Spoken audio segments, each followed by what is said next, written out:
And many in that courtroom were stunned by this verdict and how a man who was convicted of these charges several years ago is now a free man tonight.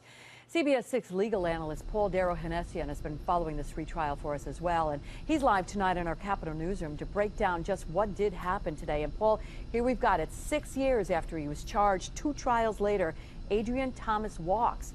And it makes you wonder, I mean, whether you call it a confession or not, as Steve Coffey points out, was this case decided when that taped confession was barred from the retrial?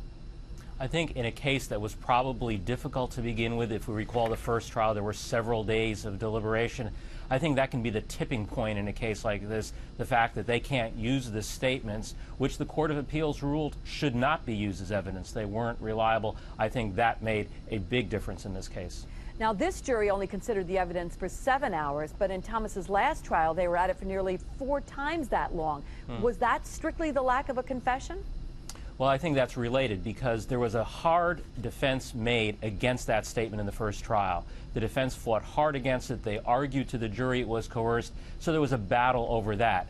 Then second of all, you had a battle over the cause of death. What led to this child's death?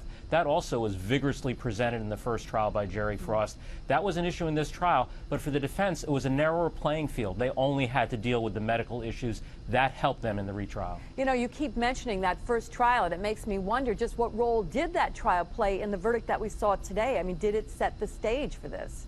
I think retrials can be very much influenced by the first trial. I think perhaps parties, how they take advantage of that information. I think we saw that in the Bruno trial. The ability to take advantage of what you learned in the first trial can be the difference in the second trial. And here you saw the defense not having to worry about the confession and able to focus on the weaknesses in the medical proof in this case by calling nationally renowned experts who have had a strong degree of success in defending child homicide cases. Yeah, and that was going to be my follow-up about those expert witnesses. Clearly, they made an impact.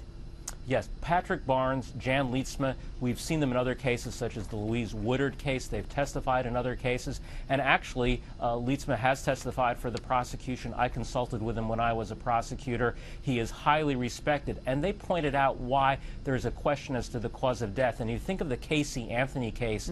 Yes, many people felt she was probably guilty. Many of the jurors did, but not beyond a reasonable doubt because of the medical questions. And I think that's what you saw here. Too many questions led to reasonable doubt. Well, it's fascinating, and we're glad that we had you along to help give us your insight. Thank you, Paul Derohannesian, for being with us tonight.